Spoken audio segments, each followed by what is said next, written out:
नमस्कार. मुंबई आणि घरांचा प्रश्न हे समीकरण तसं नेहमीचंच ऐरणीवर असतं, बरोबर? आजच्या या सविस्तर विश्लेषणात आपण थेट या प्रश्नाच्या मुळाशी जाणार आहोत. मुंबईचा झोपडपट्टी क्षेत्र कायदा, त्यातल्या कायदेशीर गुंतागुंती, झोपडपट्टीवासियांचे नेमके हक्क आणि उभ्या झोपडपट्ट्यांचे हे जे नवं वास्तव समोर येतंय ते सगळं आपण अगदी सोप्या भाषेत समजून घेणार आहोत.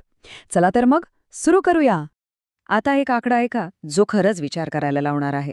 मुंबईची तब्बल 54% लोकसंख्या झोपडपट्ट्यांमध्ये राहते. म्हणजे निम्म्याहून अधिक शहर या वस्त्यांमध्ये वास्तव्य करतंय.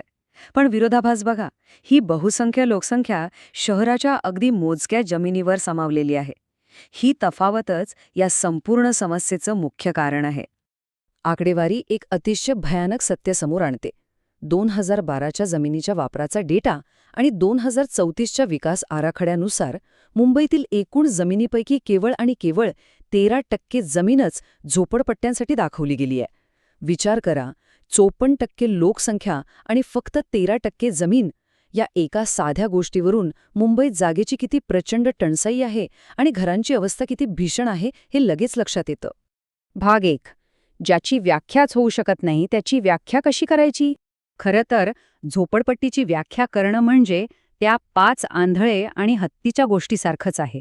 हा विषय पूर्णपणे तुमच्या दृष्टिकोनावर अवलंबून आहे. सामान्य लोक, जमीन मालक, विकासक, फंडिंग करणाऱ्या संस्था, प्रत्येकजण झोपडपट्टीकडे आपापल्या सोयीनं आणि वेगळ्या चष्म्यातून बघतो. आणि त्यामुळेच झोपडपट्टी म्हणजे नेमकं काय या प्रश्नाचं एकच एक ठोस उत्तर देणं खूप कठीण होऊन बसतं. या कायद्याचा पाया 1956 मध्ये घातला गेला. पण इथे एक अतिशय महत्त्वाची कायदेशीर गोम आहे जी आपण समजून घेतली पाहिजे. आपल्या राज्यघटनेत निवारा हा आपला मूलभूत अधिकार मानला गेलेला नाहीये. तो राज्याच्या धोरणाच्या मार्गदर्शक तत्वांमध्ये येतो.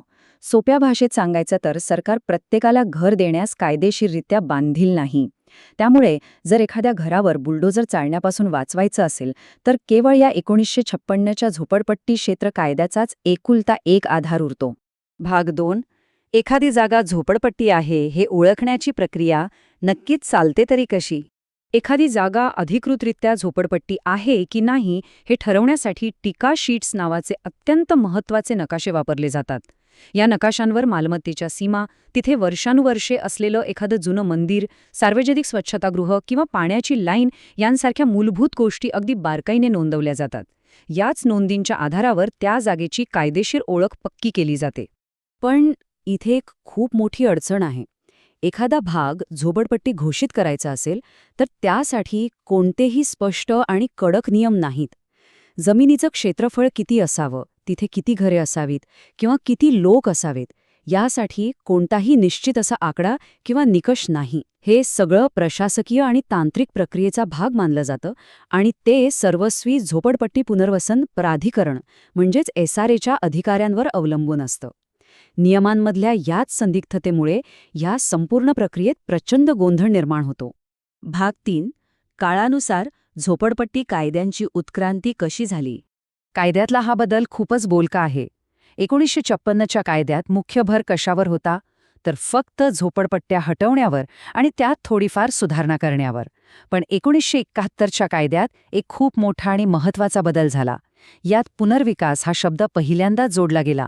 आणि सर्वात महत्त्वाचं म्हणजे डिस्ट्रेस वॉरंटपासून संरक्षण देत लोकांना नुसतेच घरातून हाकलून देण्यापासून कायदेशीर संरक्षण मिळालं. या बदलत्या दृष्टिकोनाचा थेट आणि सकारात्मक परिणाम लोकांना मिळणाऱ्या घरांच्या आकारावर झाला. अगदी सुरुवातीच्या काळात पुनर्वसन झालेल्या लोकांना केवळ 120 चौरस फुटांची अत्यंत छोटी घरे दिली जात होती. पण जसा काळ पुढे गेला हा आकार 160 झाला, मग 180 आणि आजच्या घडीला तो 225 ते 300 चौरस फुटांपर्यंत पोहोचला आहे. हा प्रवास नक्कीच खूप मोठा आहे. नुसताच घरांचा आकार नाही तर इमारतींचं स्वरूपही आता पूर्णपणे बदलले. तुम्हाला आठवत असेल, जुन्या योजनांमध्ये तळमजल्यावरील चाळीसारख्या इमारती असायच्या जिथे संपूर्ण वस्तीसाठी सामायिक स्वच्छतागृह असायची. पण आता चित्र बदलले. आजच्या आधुनिक योजनांमध्ये थेट बहुमजली इमारती बांधल्या जातात आणि सर्वात महत्त्वाचं म्हणजे प्रत्येक घरात आता स्वतःचं स्वतंत्र स्नानगृह आणि शौचालय असतं. भाग 4. आता पाहूया उच्च न्यायालयाचा ह्या सगळ्यावर काय दृष्टिकोन आहे. 2021 मध्ये मुंबई उच्च न्यायालयाने एक अतिशय कडक आणि लक्षवेधी निरीक्षण नोंदवलं. अतिक्रमण करणाऱ्यांना थेट मोफत जमीन देण्याच्या राज्याच्या धोरणावर न्यायालयाने जोरदार ताशेरे ओढले. हे धोरण केवळ महाराष्ट्रातच कसं काय चालतं, असा सवालही त्यांनी उपस्थित केला. न्यायालयाचं म्हणणं अगदी स्पष्ट होतं. बेकायदेशीर अतिक्रमणाला एक प्रकारे बक्षीस दिल्या जात आहे, ज्यामुळे सरकारी तिजोरीचं मोठं नुकसान होत आहे. कायदा पाळणारे सामान्य नागरिक आणि कायदा मोडणारे अतिक्रमणकर्ते यांच्यात यामुळे किती मोठी विषमता निर्माण होतीये हेच न्यायालयाने यातून निदर्शनास आणून दिलं. न्यायालयाचे हे शब्द नीट ऐका. हे बेकायदेशीरतेवरील बोनस आहे, त्यावरील प्रीमियम आहे. मग ते अतिक्रमण करते ते पुन्हा विकतील. हे केवळ महाराष्ट्राचे वैशिष्ट्य आहे आणि देशात इतर कुठेही असे घडत नाही. न्यायाधीशांनी अतिशय स्पष्ट नाराजी व्यक्त केली की अनेकदा मोफत मिळालेली ही घरे बेकायदेशीररित्या पुन्हा विकली जातात आणि त्यातून निव्वळ नफा कमावला जातो. आणि या कायदेशीर लढाया काही इथेच थांबत नाहीत. अलीकडेच एक प्रकरण समोर आलं जिथे झोपडपट्टीवासियांनी विकासकाकडे तब्बल 15 कोटी रुपयांच्या ट्रान्झिट रेंटची म्हणजेच संक्रमण भाड्याची मागणी केली होती. पण न्यायालयाने ही मागणी थेट फेटाळून लावली. सार्वजनिक कायद्याचा संदर्भ देत न्यायालयाने हे स्पष्ट केलं की भरपाई मागण्याचा असा अमर्याद हक्क कोणालाही दिला जाऊ शकत नाही. भाग 5. मोफत मिळणाऱ्या या घरांचं खरं वास्तव नेमकं काय आहे? SRAच्या अतिशय दाट आणि एकमेकांना खेटून उभ्या असलेल्या इमारतींची कल्पना करा.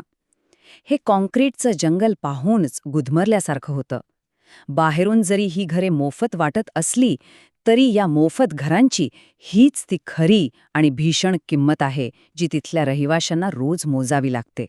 यात चकचकीत दिसणाऱ्या इमारतींचं आतलं वास्तव खरंच खूप भयानक आहे. 2 उंच इमारतींमध्ये फक्त आणि फक्त 3 मीटरची मोकळी जागा सोडलेली असते. परिणाम, घरात ना धड सूर्यप्रकाश पोचतो ना ताजी हवा. लिफ्ट, पाणी उपसणारे पंप, CCTV या आधुनिक सुविधा तर मिळतात, पण त्यांचा देखभालीचा आणि विजेचा खर्च इतका प्रचंड असतो की तो भरणं सामान्य माणसाच्या आवाक्याबाहेरचं असतं. हाच वाढता खर्च अनेक कुटुंबांना थेट कर्जाच्या खाईत ढकलतो. आता हा एक महत्त्वाचा प्रश्न आपण स्वतःलाच विचारला पाहिजे. दाट वस्ती, अपुरी हवा, प्रकाश आणि अस्वच्छतेचा धोका ह्या सगळ्या गोष्टी बघता ह्या नवीन इमारती अधिकृत परवानग्यांसह बांधल्या आहेत ही एकच गोष्ट सोडली तर त्या आजही झोपडपट्टीच्याच निकषात बसत नाहीत का? सरकारने मान्यता दिलेल्या ह्या उत्तुंग इमारती केवळ नव्या स्वरूपातल्या उभ्या झोपडपट्ट्या तर नाहीत ना? या सगळ्यांमध्ये पोटापाण्याचा प्रश्न तर मागेच राहतो. झोपडपट्ट्यांमध्ये लोक पापड लाटण्यापासून ते अनेक छोटे मोठे व्यवसाय चालवतात. पण या नवीन बंदिस्त गृहनिर्माण सोसायट्यांचे नियम अशा व्यवसायांना अजिबात परवानगी देत नाहीत. मग या लोकांनी आपला उदरनिर्वाह चालवायचा कसा? या 4 भिंतींच्या वातावरणात त्यांच्या जगण्याची साधनच त्यांच्याकडून हिरावून घेतली जातात. आणि जाता जाता एक सर्वात मोठा प्रश्न उरतोच. या मोफत मिळालेल्या मालमत्तांना केवळ झोपडपट्टी कायदा लागू राहील की इतर मालमत्ता कायदेही लागू होतील? याचं उत्तर आज कोणाकडेच नाहीये. मुंबईतल्या सर्वात असुरक्षित घटकांच्या भवितव्याभोवती असे अनेक अनुत्तरित कायदेशीर प्रश्न आजही घिरट्या घालत आहेत.